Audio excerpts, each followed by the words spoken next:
Bienvenue à Déclic, un nouvel épisode, un nouvel invité. Si vous êtes là, eh bien vous avez raison. Vous avez fait le bon choix d'émission.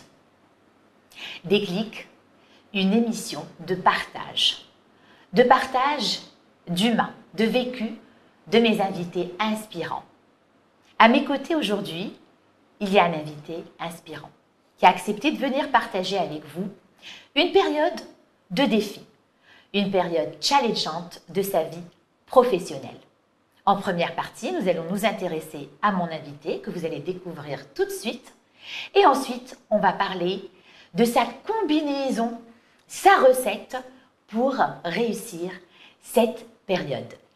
Cette période, ce challenge, c'est une transition professionnelle, plus exactement un passage du Canada au Maroc. Un changement professionnel, un nouveau départ en quelque sorte. Et nous allons également parler avec lui de la transition professionnelle, salariat et entrepreneuriat. Je vous le fais découvrir tout de suite. Amine, bonjour. Bonjour Sophia, merci de m'avoir invité. Avec grand plaisir, bienvenue à Déclic. Bien, merci beaucoup, avec grand plaisir. Merci beaucoup, merci à toi. On va bien sûr parler de ton déclic également. Alors, je vais te présenter comme il le faut à notre chère communauté qu'on remercie. Donc, tu es Amine Karkash, tu es consultant international en communication politique et en affaires publiques. Et comme je l'ai dit, aujourd'hui, tu vas parler de cette période, tu es en plein dedans, je crois, de cette transition Canada-Maroc. Un changement de mentalité professionnelle, et puis également, si je l'ai bien compris, changement salariat et entrepreneuriat.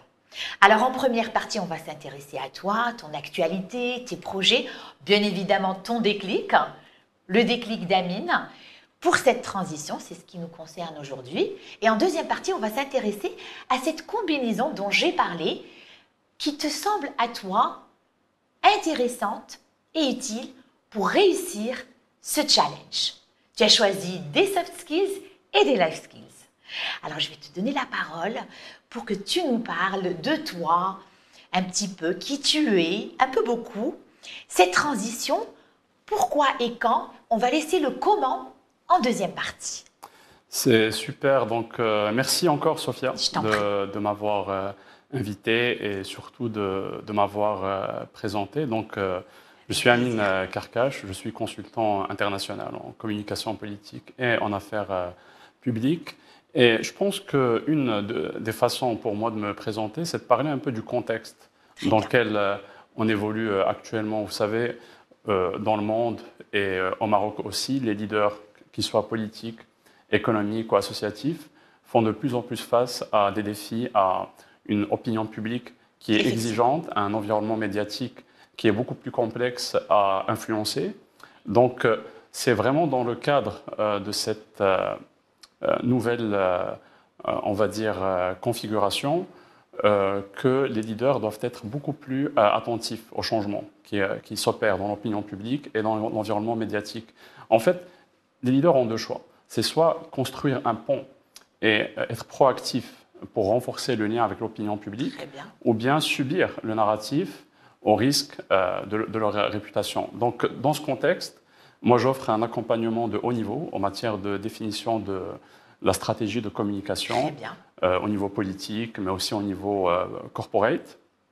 Et mon but, c'est justement d'accompagner les leaders dans le secteur économique, politique, associatif, afin d'améliorer leur image et surtout de renforcer le lien de confiance avec les parties prenantes. Très bien. Eh bien, merci d'être entré dans plus de détails concernant votre profession, votre expertise, vos prestations que j'ai notées avant de venir. Donc, vous intervenez en tant que consultant, vous accompagnez justement les leaders politiques pour qu'ils puissent donner la meilleure image d'eux-mêmes et atteindre aussi leurs objectifs, se positionner en tant que vrai leader. Comme vous l'avez dit, il y a deux choix. Soit on se fait absorber par l'opinion publique, par ce changement, on lui fait résistance, soit on se positionne en tant que leader et on tire son épingle du jeu, si je peux me permettre cette expression. Donc, vous intervenez dans la segmentation des électeurs cibles, la conception du message politique, l'analyse de l'environnement politique, la stratégie d'influence et de plaidoyer, recherche sur les enjeux politiques, la veille politique, l'analyse du comportement du public cible, l'approche éditoriale, la rédaction de supports de communication, très intéressant, parce que ça me concerne un petit peu, mais dans un domaine totalement différent, et le média training. Alors, la liste est plus longue. J'ai choisi donc de partager avec les gens qui nous regardent aujourd'hui cette partie. C'est très intéressant. Et c'est, je pense, un monde très précis, très pointilleux. Vous participez en quelque sorte au changement de mentalité. Absolument. En fait, moi, j'ai fait un choix. C'est celui d'être un acteur et de participer directement au changement qui est en cours au Maroc, mais aussi à travers le monde. Donc, je crois que quand on parle de communication politique, ça va au-delà de la simple opération de com, comme on dit. En fait, c'est un enjeu de gouvernance, c'est un enjeu stratégique, parce qu'aujourd'hui, on vit dans un monde où partout, il y a une crise du coût de la vie. Effectivement. Et ça met une crise aussi d'identité. Qui sommes-nous? Et je crois que ces crises-là mettent au défi le lien de confiance entre le gouvernement et ses citoyens. Et c'est très important pour les gens qui sont au pouvoir, mais aussi pour les partis politiques qui sont actifs dans la vie parlementaire, d'avoir en tête quelque chose, une notion très importante qui est la connexion émotionnelle. C'est vrai. Saisir quel est le ressenti du public, des électeurs, parce que c'est une clé qui permet de gagner et de renforcer le lien de confiance. Je suis d'accord. Voilà. Et je crois que c'est ce lien de confiance-là qui est aujourd'hui en jeu et sur lequel il faut investir ses énergies. Je suis tout à fait d'accord avec vous. Vous faites bien de parler de connexion émotionnelle. Et en fait, grâce à cette soft skill, qui est la connexion émotionnelle, qu'on peut appeler également intelligence émotionnelle, bon, il y a quelques petites différences, mais ça se rejoint, permet justement que ce soit à un homme ou une femme politique ou des personnes qui ont un message à faire passer, de rendre ce message plus adapté et donc plus accessible. Forcément, lorsque vous parlez à une personne avec un message et que cette personne derrière, elle sent que vous lui parlez à elle et pas seulement à vous-même, des fois, donc elle va vous croire, elle va adhérer à votre discours. Tout à fait, absolument. Et vous avez tout à fait raison. En fait, ça permet d'améliorer la capacité de persuasion. Et vous parliez de mon retour au Maroc. C'est ce qui nous intéresse le plus aujourd'hui. Voilà, et je répondais aussi à votre question sur c'est quoi le sens que je donne à ce retour. Et je crois qu'une des missions qui m'anime le plus, c'est changer la perception autour de la politique. Parce qu'aujourd'hui, on a souvent l'impression, et des fois à tort malheureusement, mais des fois aussi à raison, que la politique est tournée vers les intérêts des politiciens. Et je crois qu'aujourd'hui, c'est le temps de changer cette perception. Que la politique, elle doit être tournée vers les gens, vers la population, vers les intérêts de la population. Beaucoup de politiciens sont de bonne foi, travaillent très dur. Mais aujourd'hui, il y a un enjeu, c'est le lien de confiance. Et ce lien de confiance n'est pas tant dû, sa fragilisation n'est pas tant due au manque de travail, ou au manque d'honnêteté, ou au manque d'éthique, mais il est dû un problème communicationnel qui doit être amélioré. Et donc l'objectif, c'est de redonner foi et confiance aux gens dans la politique. Ça peut être un moyen de changement social. Bien sûr, je suis d'accord avec vous. Je vous remercie de parler de ça. Je vous souhaite beaucoup de réussite dans cet apport de changement de l'image du politicien et de la politique. Et c'est vrai qu'on a tous, on ne va pas se mentir, tendance à voir voilà, les politiciens comme des gens qui ont des intérêts individuels, on va dire, alors qu'il y a beaucoup de politiciens qui le font par vocation, qui sont passionnés de politique. C'est un héritage, des fois, souvent même, de famille, beaucoup de travail, beaucoup de labeur derrière. Et donc, ce sont des gens qui méritent, justement, qu'on redore peut-être un petit peu leur blason, ou bien tout simplement, non pas redorer, c'est une expression peut-être pas la bonne, mais tout simplement de les rendre plus accessibles aux gens, donc à la population, les gens, nous, qui ne sont, par exemple moi, je ne suis pas dans ce domaine, pour mieux comprendre, comme on l'a dit, le message. Encore une fois, retour à la communication. Alors, je vais vous demander de nous donner plus de précisions sur ce retour. Quand est-ce que vous êtes rentré au Maroc et peut-être aussi nous dire pourquoi? Vous savez, c'est toujours intéressant de se poser la question quand est-ce qu'on a eu ce déclic? Quand est-ce que ce déclic s'est enclenché et pour quelles raisons? Et effectivement, moi je crois que, comme pour beaucoup de gens, la pandémie a été un moment de réflexion. Sacrée pandémie. Voilà. En fait, c'est par la nature des choses, parce que c'était une crise de santé publique, ça a créé... bien sûr, beaucoup de solitude. Donc, on était tous confinés.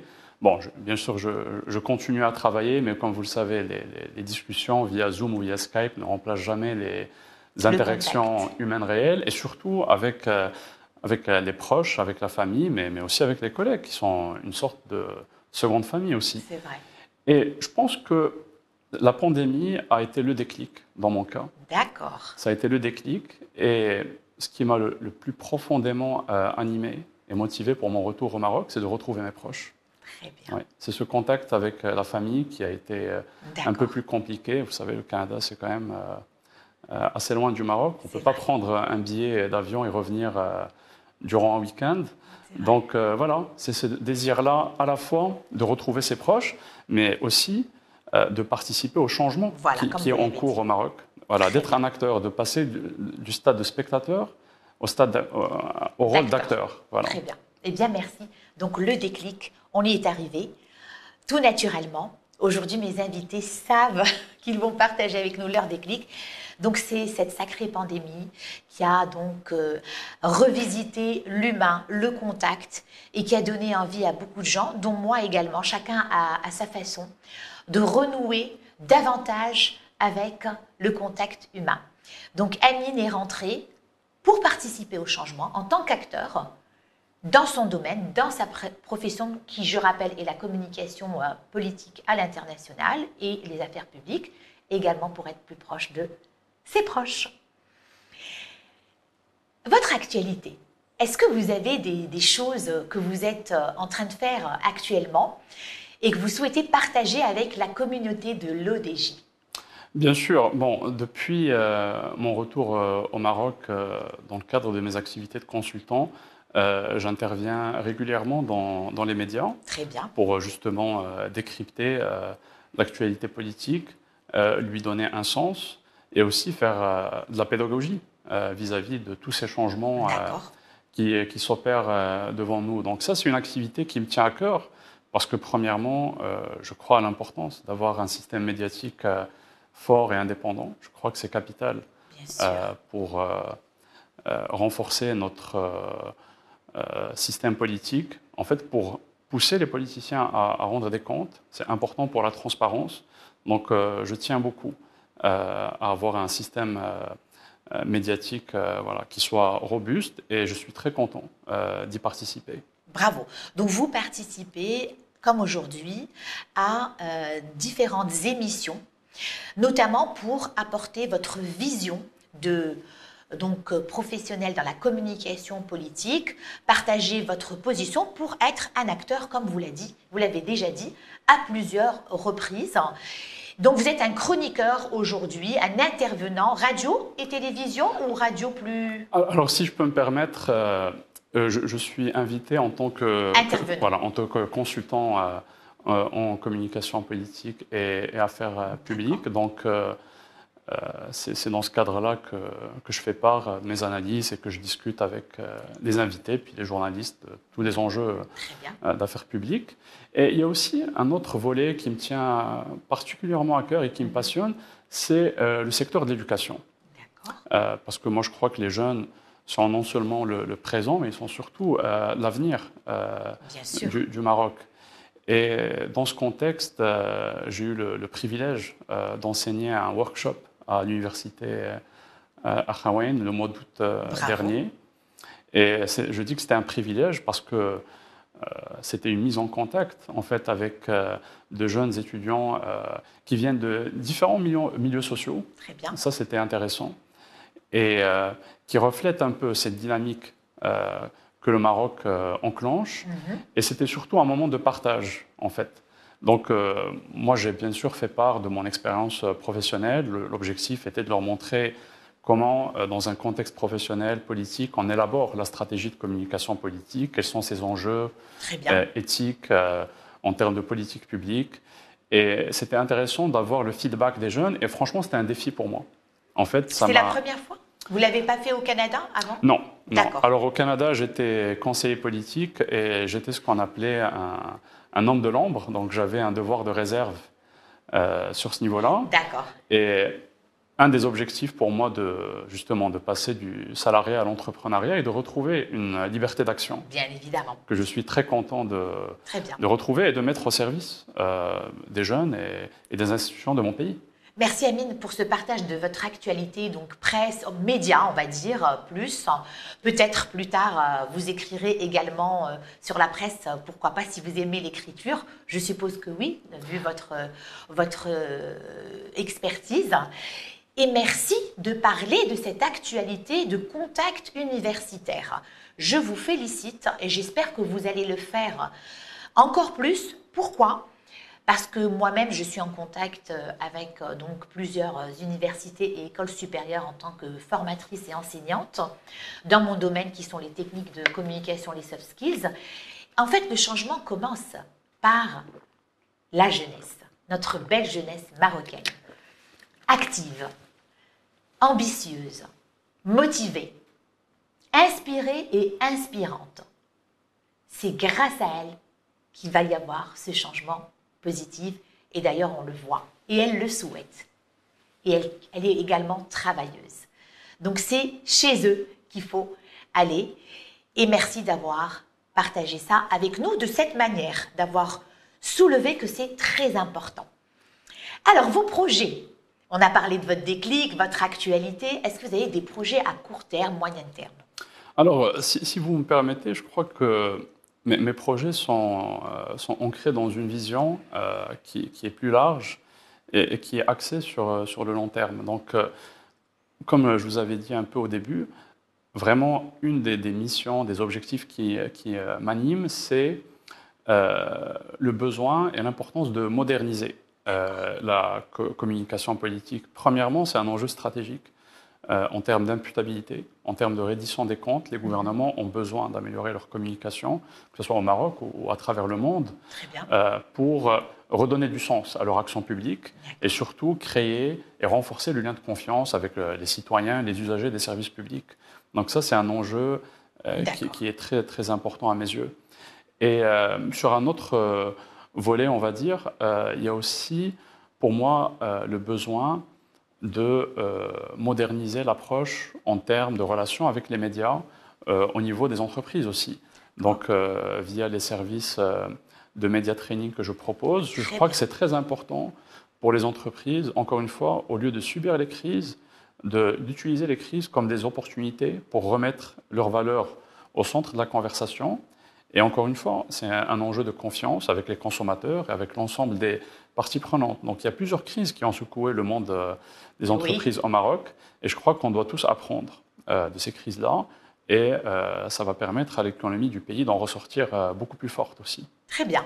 Donc si je peux résumer, vos projets sont totalement s'alignent, sont liés à votre actualité, ce dont vous nous avez parlé. Donc votre position d'acteur en termes de communication politique, participer à un changement positif. Donc par rapport aux politiciens, aux politiques, je ne connais pas très bien la différence d'ailleurs politique, politicien, est-ce qu'il y a une différence? Alors, il y a peut-être, en fait ça dépend du contexte culturel je dirais. Peut-être que dans certains pays le mot politicien peut être connoté un peu plus négativement qu'en politique. En politique, projette ou évoque quelque chose de beaucoup plus noble que le politicien qui est dans les tractations derrière des portes closes, alors que l'homme politique évoque peut-être plus une action, une vision à long terme et surtout désintéressée. D'accord, j'ai bien compris. Et encore une fois, ça dépend vraiment du contexte. Dans certains contextes, là où j'étais, par exemple, avant, au Québec, politicien, politique. C'est du pareil au même, un petit peu. À Il n'y a peu pas près. de connotation négative. Voilà. Très bien. Donc, en fait, vos projets, c'est de permettre aux politiques actuels, marocains ou à l'international, de redorer, on va dire, de travailler leur image. Pour justement, tout est lié, en fait, en termes de communication, pour qu'il y ait davantage d'accessibilité par rapport aux gens donc, à qui ils parlent, à qui ils s'adressent en termes de message. Retravailler aussi ce message pour le rendre positif et aussi accessible, s'adresser de manière efficace avec la connexion émotionnelle dont vous avez parlé, donc aux gens, tout simplement. Et puis, vous avez parlé aussi du média training par rapport aux entreprises pour pouvoir se positionner de manière gagnante face aux crises actuelles. Exactement. Et je crois que la connexion émotionnelle est capitale parce que, vous savez, en politique, souvent, que ce soit les hommes ou les femmes politiques, ont tendance à engager la conversation avec les électeurs ou avec les médias en pointant rapidement les failles de l'adversaire. Et malheureusement, plusieurs études ont démontré que cette façon d'entretenir la discussion finit par repousser les électeurs qu'on essaie de persuader parce qu'ils assimilent ces attaques à une partisanerie stérile. Oui. Or, aujourd'hui, là où le bas blesse, il y a plusieurs sondages qui le montrent. Par exemple, dans le cas du Maroc, c'est qu'il y a un problème de lien de confiance. Et ce lien de confiance, paradoxalement, est tiré par les catégories les plus précaires qui sont les plus visées par les mesures sociales qui sont mises en œuvre. Donc il y a un paradoxe. Le gouvernement met en place des mesures sociales qui visent les plus démunis, mais en même temps, le problème de confiance est surtout tiré par ces catégories qui bénéficient de ces mesures sociales. Donc ce qui permet de comprendre ce paradoxe, c'est justement la connexion émotionnelle. Donc c'est la capacité du gouvernement à établir, à se connecter, en fait, à se connecter avec l'émotion qui est ressentie aujourd'hui dans une crise du coût de la vie, qui est la colère. Oui. Et en fait, il ne suffit plus aujourd'hui de dire que l'économie va bien ou que le taux de croissance du PIB est positif. C'est des paramètres importants, mais qui ne parlent pas au quotidien des gens.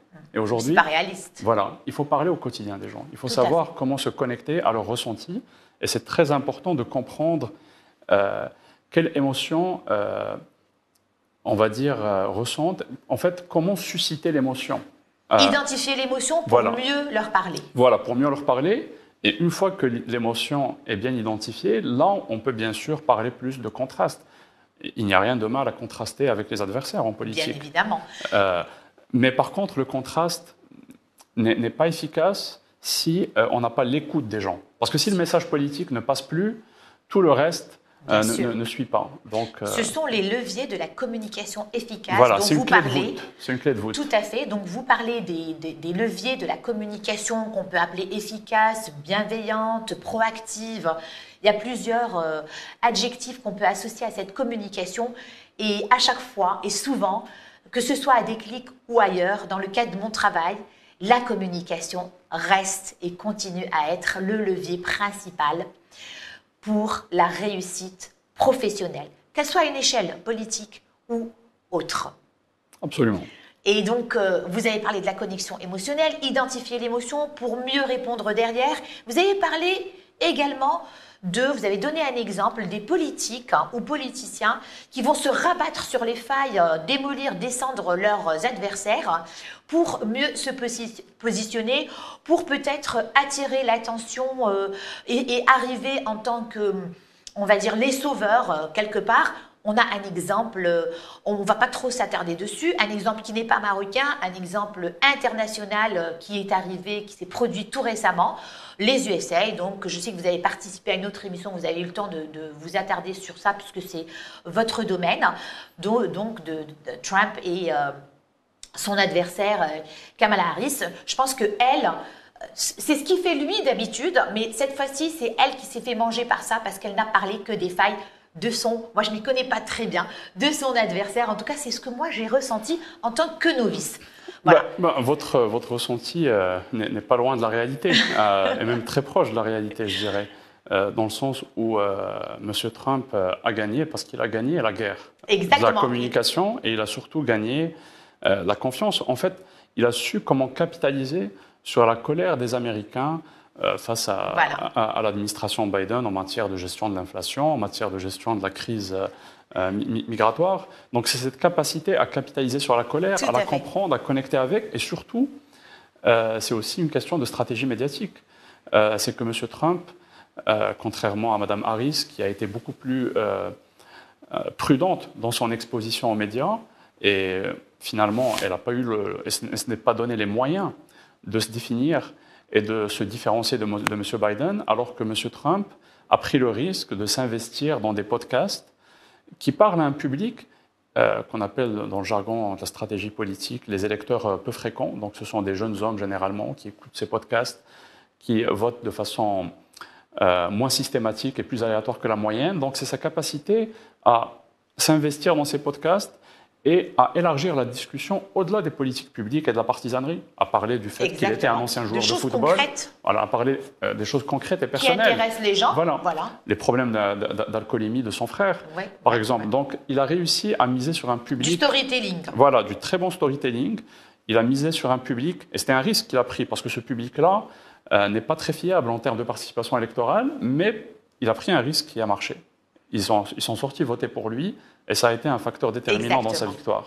Eh bien, merci de parler de prise de risque, parce qu'on va y arriver également. Je vais vous raconter une petite anecdote pour ensuite passer donc à la partie soft skills et life skills, même si on est en fait déjà dedans, puisqu'on a parlé de connexion émotionnelle, là on cite la prise de risque, on a parlé de storytelling.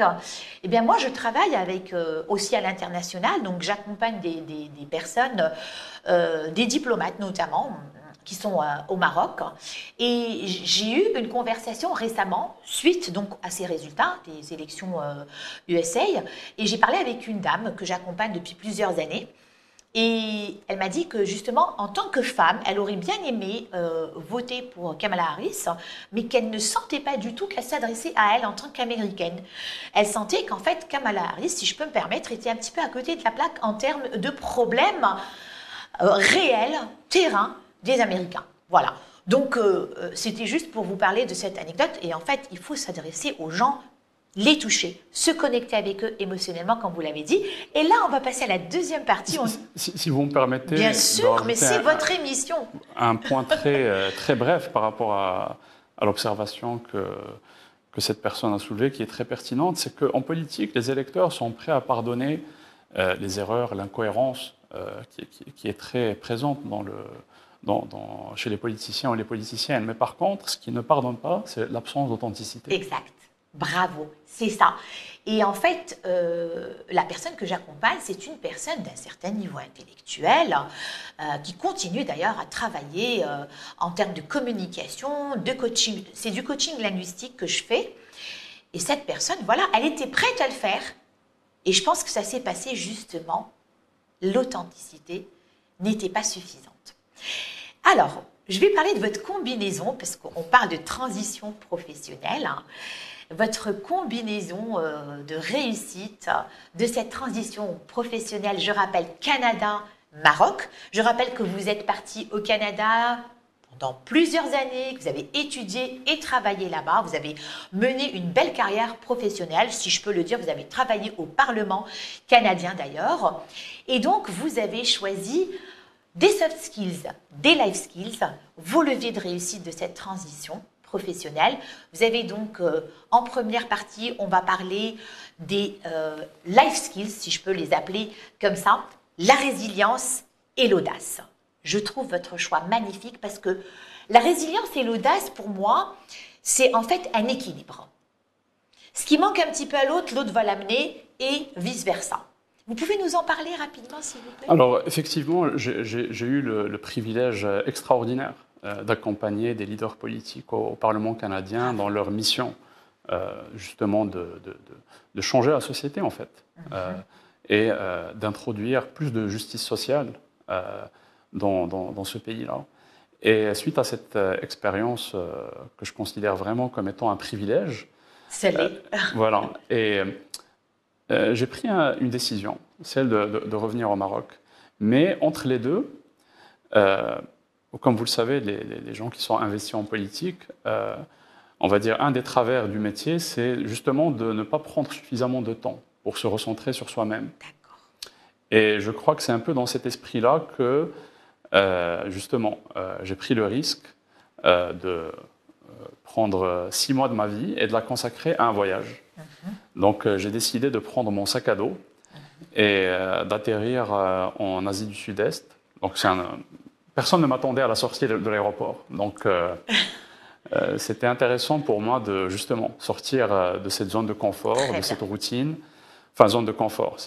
La politique n'était pas vraiment une zone de confort, pour être honnête avec vous. Mais c'était important pour moi, justement, de faire une expérience où je suis, on va dire, un peu confronté à moi-même, à un nouvel environnement. Voilà, se redécouvrir à travers un nouvel environnement qui est complètement différent sur le plan culturel, sur tous les plans, finalement. C'est audacieux. Donc voilà, moi je l'ai fait dans un esprit d'audace, donc d'atterrir comme avec un parachute, on va dire. Et ce voyage-là m'a appris beaucoup de choses. Parce que souvent on me pose la question, pourquoi ce voyage, pourquoi 6 mois? Et je crois que la vous êtes resté 6 mois? Oui, voilà. Au début c'était prévu pour 3 mois, mais finalement j'ai prolongé un peu, on va dire. D'accord. Et je pense qu'une des choses que ce voyage m'a appris, au-delà de l'audace, c'est la résilience. Et pourquoi je veux parler de résilience? Je vais en parler avec un exemple concret, si vous me permettez. C'est ce qu'on aime à Déclic, ce sont les exemples concrets, le vécu de mes invités. Un voyage de 6 mois, c'est long. Donc, il y a des hauts et des bas, comme dans la vie, de façon générale. Et c'était une expérience qui m'avait marqué un peu. Alors, j'étais dans une île qui s'appelle Bornéo. Qui est connu pour sa jungle qui est immense, très dense et qui est, on va le dire, un environnement hostile à l'homme. Donc j'avais fait une sorte de tournée dans la jungle pendant 3 jours. Sac à dos. Voilà, on était un petit groupe de 4 personnes avec un guide et on traversait le fleuve. En fait, on était sur le fleuve qui traversait la jungle et comme je vous l'ai dit, c'est un environnement qui est très hostile à l'être humain. D'accord. Et après ce voyage-là, enfin après cette petite expérience, on va dire, je suis tombé malade. Est-ce que c'était un moustique? Honnêtement, j'en sais rien. C'est très dur à dire. C'est possible. Je suis tombé malade et je suis parti à la pharmacie pour aller chercher des médicaments. Donc j'avais un mal d'oreille, mal de gorge. C'était vraiment la totale, comme on dit. D'accord, au fin fond de la jungle, donc en pleine aventure. Et au moment où je rentre dans la pharmacie, et c'est la première fois de ma vie que je vis cette expérience, je tombe dans les pommes. Complètement. Blackout total. Et je me réveille... Perdu connaissance. Voilà, j'ai complètement perdu connaissance et je me réveille un peu, on va dire, déboussolé. Je ne savais pas trop où j'étais. D'accord. Et bon, j'ai dû être transporté aux urgences pour, bien sûr... Ah oui, bien sûr, il fallait prendre... on va dire, il fallait faire quelques tests pour s'assurer que tout va bien. Effectivement, tout allait bien. Et j'aurais pu me dire, bon, c'est peut-être le moment pour moi de revenir au Maroc ou au Canada. C'était après combien de temps? C'était après 2 mois. D'accord. Donc il y a une fatigue qui commence à s'installer. Qui s'était cumulée, d'accord. Voilà, parce que c'est un voyage où je me déplaçais beaucoup. C'est physique. Voilà, c'est physique. Il faut être prêt physiquement pour ça. Et j'aurais pu me dire, non, c'est bon, c'est le moment pour moi de revenir. Mais au contraire, en fait, ça m'a remotivé en fait, ça a développé ma résilience. Bravo. Pour continuer l'aventure. Et je me suis promis quelques endroits que j'allais absolument explorer et je l'ai fait. Et donc ça, c'était avant de venir au Maroc? C'était entre le Canada et le Maroc? Exactement. Bon, c'est un petit peu plus compliqué que ça, si je peux me permettre. En fait, j'étais revenu au Maroc 2 mois après mon retour au Canada. D'accord. Je pense que c'était 2 ou 3 mois. Et tout de suite après, je suis reparti en Asie. Avant mon retour plus définitif au Maroc, même s'il n'y a rien de définitif dans la vie. Très bien. Je vais juste, donc pour les personnes qui nous regardent et qu'on remercie, en fait, résilience et audace, pour moi, comme je l'ai dit, sont 2 choses complémentaires. Pourquoi? Parce que la résilience, elle va nous permettre d'accuser le coup face à quelque chose qui peut nous arriver, qu'on n'a pas prévu, qu'on n'a pas calculé, l'accepter, s'adapter. s'adapter à ce changement qui peut être brutal, comme dans ce cas, vous tombez dans les pommes, vous ne vous y attendez pas parce que c'est un cumul de fatigue, vous êtes en plein voyage, vous avez programmé, et là ça vous rappelle un petit peu à l'ordre. Et la résilience, elle nous permet également de garder la motivation, même quand ça ne va pas très bien, de prendre cette erreur ou échec, ou changement volontaire ou involontaire, plus quand il est involontaire, comme l'occasion de grandir, l'occasion de se redécouvrir. De l'autre côté, l'audace, elle, qu'est-ce qu'elle fait? Eh bien, comme vous l'avez très bien dit, elle va nous permettre de sortir de notre zone de confort, qui devient des fois inconfort, parce que la zone de confort, c'est une habitude qui peut durer longtemps et qui peut nous stagner. Donc voilà, elle se complète. L'audace, c'est la prise de risque, sortir de la zone de confort, et la résilience, c'est accepter et s'adapter.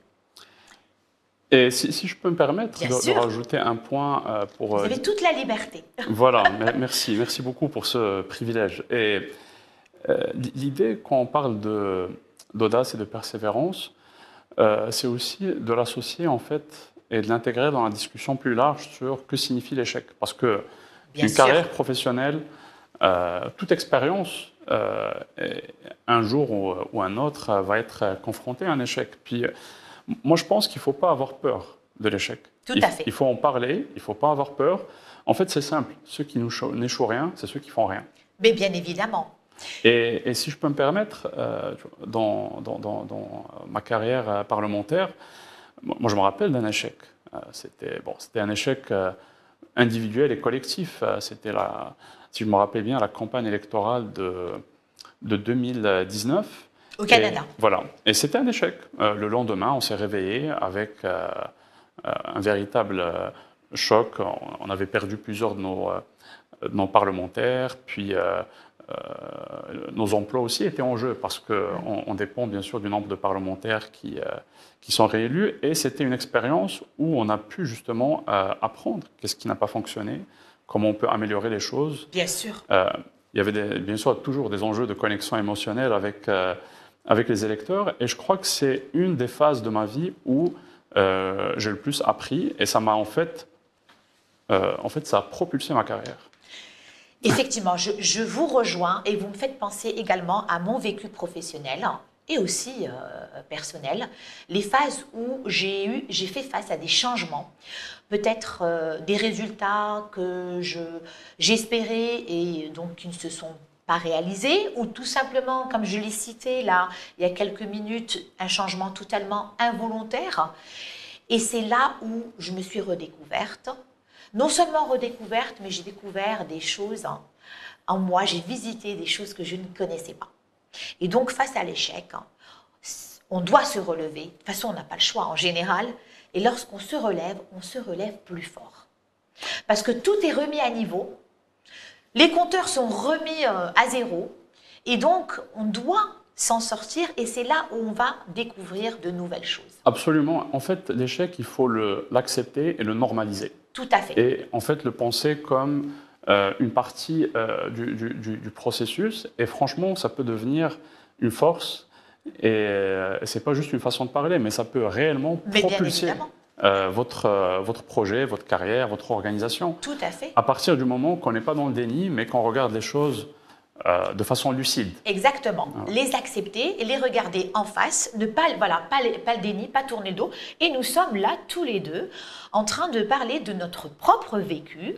Et face à l'échec, nous avons pu nous en sortir et en faire une force. L'échec n'est pas une menace, mais une opportunité lorsqu'on sait trouver la bonne combinaison. Et comme vous l'avez dit, pas de déni, accepter. Alors, il y a une autre partie, on va en parler pour avancer, parce qu'après, on va faire notre test psychologique, un petit test déclic. C'est la partie ludique. Mais avant ça, il y a une autre partie, donc de soft skills, parce qu'on a parlé des life skills, la résilience et la connexion, plutôt l'audace, pardon. Ce sont des choses, sont des outils du quotidien, je dirais. Et donc, d'un autre côté, vous avez également, dans votre combinaison de réussite, de transition professionnelle, vous avez le storytelling et la connexion émotionnelle. On en a parlé déjà. Je voudrais m'intéresser davantage au storytelling. Alors, moi, je crois que c'est une compétence qui est capitale aujourd'hui, parce que ce soit dans le monde corporatif ou dans le monde politique ou même dans nos relations interpersonnel, je suis d'accord. Ce qui intéresse les gens, c'est une histoire. Et que ce soit sur le plan politique, pour moi, gouverner, c'est savoir raconter une histoire. Les consommateurs achètent une histoire, pas seulement un produit ou un service. Et si je prends un exemple très concret dans lequel, on va dire, j'ai pu utiliser cette compétence-là, alors je reviens encore à mon voyage en Asie, c'était au nord du Vietnam. J'étais dans un... C'est beau. C'est très joli. Ouais, franchement, j'encourage. Je n'ai jamais été, mais je sais, j'ai des amis qui ont été. Les paysages, en tout cas pour les gens qui aiment la montagne, les paysages sont vraiment à couper le souffle. Très bien. Et j'étais en fait pour les gens qui connaissent un peu, c'est un concept qu'on appelle chez l'habitant. Donc, ce n'est pas un hôtel, ce n'est pas une auberge, mais c'est vraiment chez l'habitant. Voilà, comme son nom l'indique. Et c'était quelqu'un en fait qui était dans un petit village vraiment un peu, on va dire, dans les montagnes, un peu surélevé. Et il avait un problème, c'est qu'il n'était pas très loin, il était peut-être à 20 km d'une ville qui était touristique, mais il n'arrivait pas à attirer le genre de voyageurs qu'il voulait. D'accord. Et sur une base complètement bénévole, en fait, je l'ai aidé à justement monter, à créer un storytelling autour de son concept, parce que j'étais certain qu'il y avait plein de gens qui étaient intéressés par ce type d'expérience, qui ne voulaient pas rester en ville, noyés dans l'océan des touristes, et être dans des endroits ultra touristiques, mais partir dans des endroits qui sont plus authentiques. Donc, l'idée, c'était de savoir raconter une histoire. Qui êtes-vous? En quoi raconter l'histoire de votre lieu aussi. En fait, tout ce qui va susciter des émotions chez votre public. Via une histoire qui soit émotionnelle, simple, cohérente. Et le mot simple est important, il faut que ça soit simple à comprendre, à retenir, et qu'elle soit captivante. Et ça fait toute la différence quand on veut soit attirer des touristes, soit convaincre les électeurs. Se faire accepter, justement, puisqu'on parle de transition professionnelle, on arrive dans un monde, un univers nouveau, avec des gens nouveaux. Le storytelling permet de se connecter, d'être accessible, de se faire comprendre, de comprendre également, et puis de se valoriser. Lorsqu'on sait se raconter, on se donne de la valeur. Alors, il y a une grande différence, j'aime bien plaisanter, entre se la raconter et se raconter. Bien évidemment, se la raconter, c'est en rajouter, en faire un petit peu trop.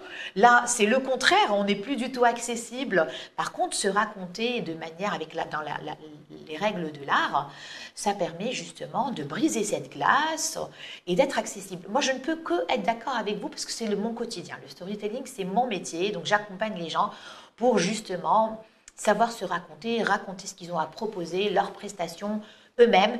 Et vous l'avez très bien dit, le storytelling est également utile dans la vie personnelle, pas seulement dans la vie professionnelle.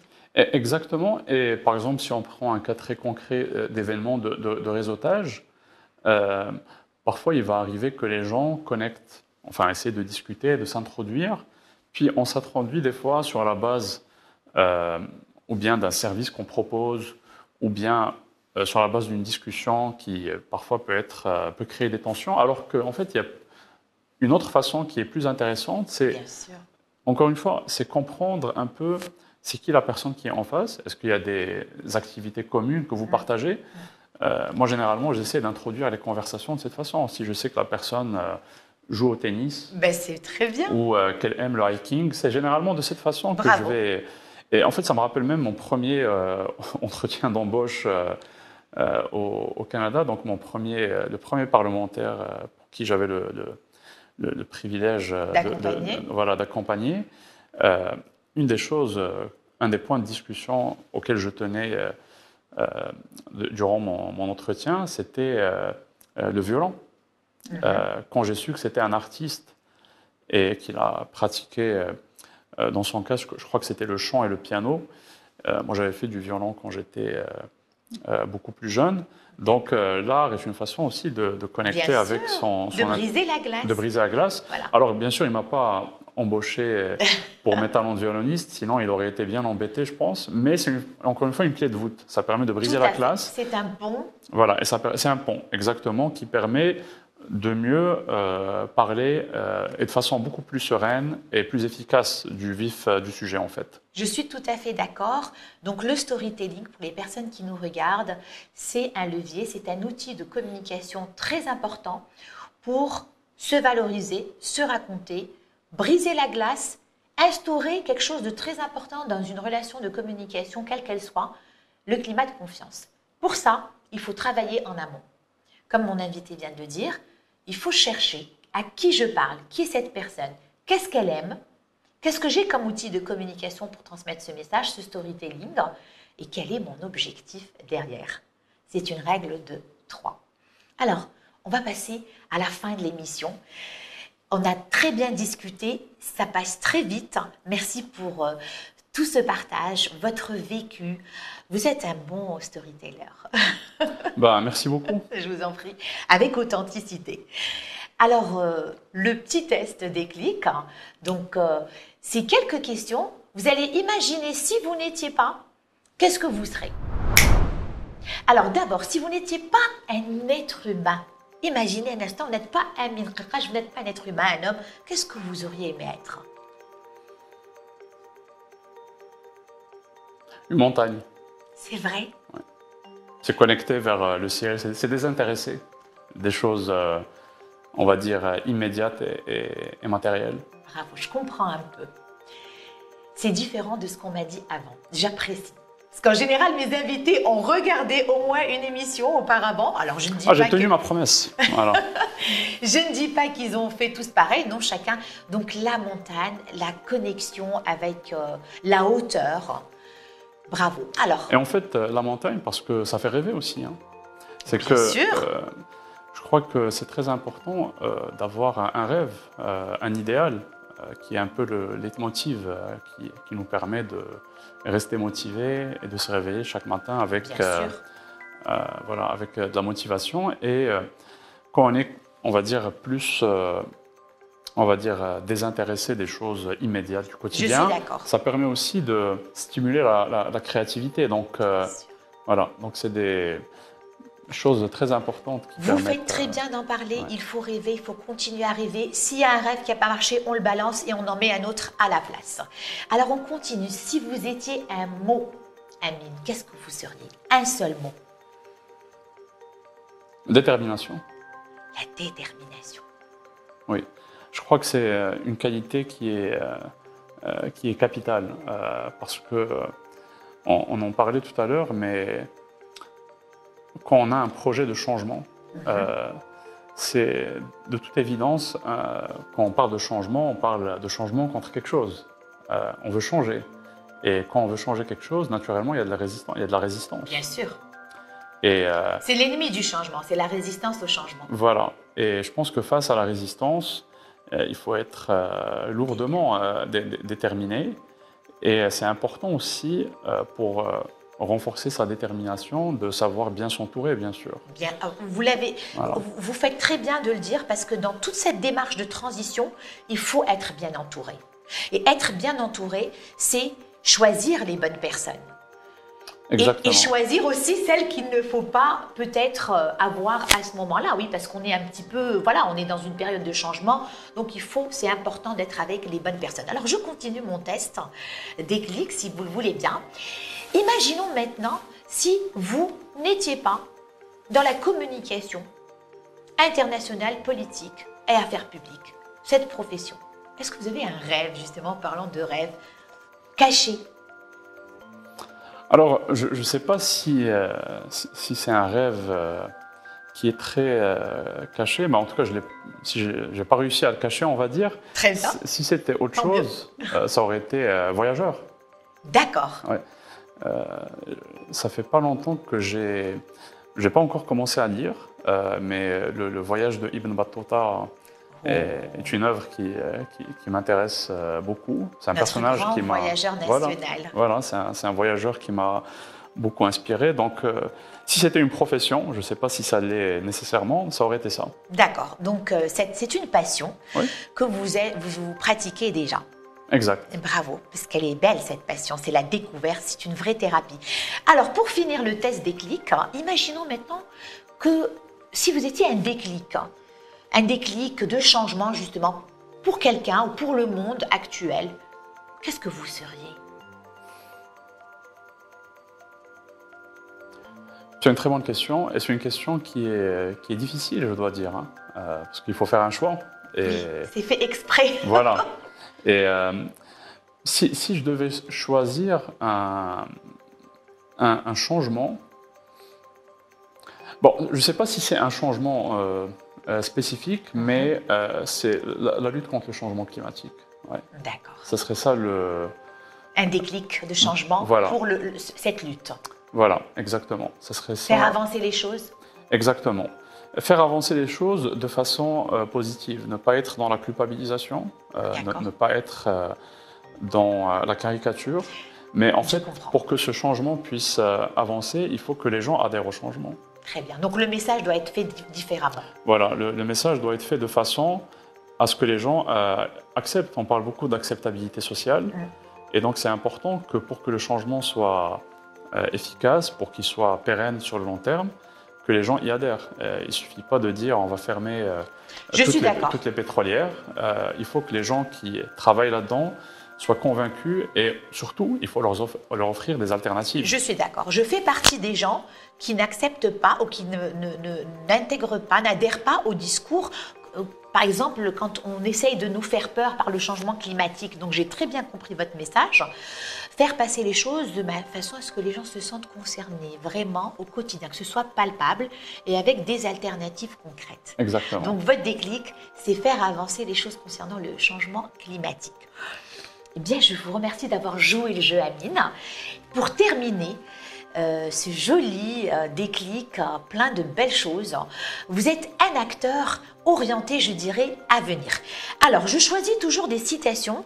Je vais vous en citer une et vous me dites si vous êtes d'accord. Ça concerne notre transition professionnelle et le changement. Alors, c'est un proverbe chinois qui dit « Ne craignez pas de progresser lentement. Craignez seulement de rester immobile. » Vous êtes d'accord? Totalement. Totalement. En fait, il ne faut pas avoir peur, parce que ça vient de la peur de l'échec, ça vient de la peur de faire des erreurs. De tarder. Là, il y a la notion de temps également. Exactement. Et donc, il n'y a pas de mauvais moment pour entreprendre. Il faut juste être conscient que c'est un chemin qui va être long, difficile, mais il faut se donner les moyens et il faut se créer des petites victoires aussi. Très bien. Pour se redonner de la motivation. Et c'est peut-être un message que j'aimerais partager avec les personnes qui se lancent dans le domaine dans le monde de l'entrepreneuriat. Permettez-moi de vous demander de regarder la caméra, Absolument. Votre caméra, pour le clap de fin, comme je fais à chaque fois, et envoyer ce message. Moi, je crois que c'est important de partir de l'idée que personne ne nous doit rien. Il faut chaque jour se réveiller avec l'idée qu'on va aller convaincre les gens, les persuader de notre projet. Et je crois que si on part de l'idée que personne ne doit rien, ça minimise, on va dire, les attentes, ça minimise les déceptions et ça permet de mieux se recentrer sur qu'est-ce qu'on a à offrir comme projet et continuellement l'améliorer. Donc c'est ce message-là qui, je l'espère, positif, voilà, que je tenais à partager. Merci pour ce beau message. C'est très positif, comme tout ce que vous avez partagé avec nous aujourd'hui. Amine Karkash, merci beaucoup. Je rappelle que vous êtes dans la politique internationale, vous êtes consultant en communication politique et en affaires publiques et bien plus. On peut vous retrouver sur LinkedIn, on peut juste taper Amine Karkash et on en saura davantage concernant votre expertise. Et moi, je vous dis à bientôt pour un nouveau déclic. Le mot de la fin, le changement professionnel, la transition professionnelle, le changement en général n'est pas une menace. Bien au contraire, c'est une opportunité si on sait rester justement focus, orienté, déterminé comme l'a dit Amine. La bonne combinaison des bons soft skills et life skills comme ceux qu'on a cités, vous réussirez et vous irez même loin dans votre découverte de vous-même. À bientôt. Retrouvez Déclic sur notre chaîne YouTube l'ODJ Média. La rediffusion sera sur notre web radio R212, rubrique Les Marocains du Monde, et retrouvez-nous également sur les réseaux sociaux.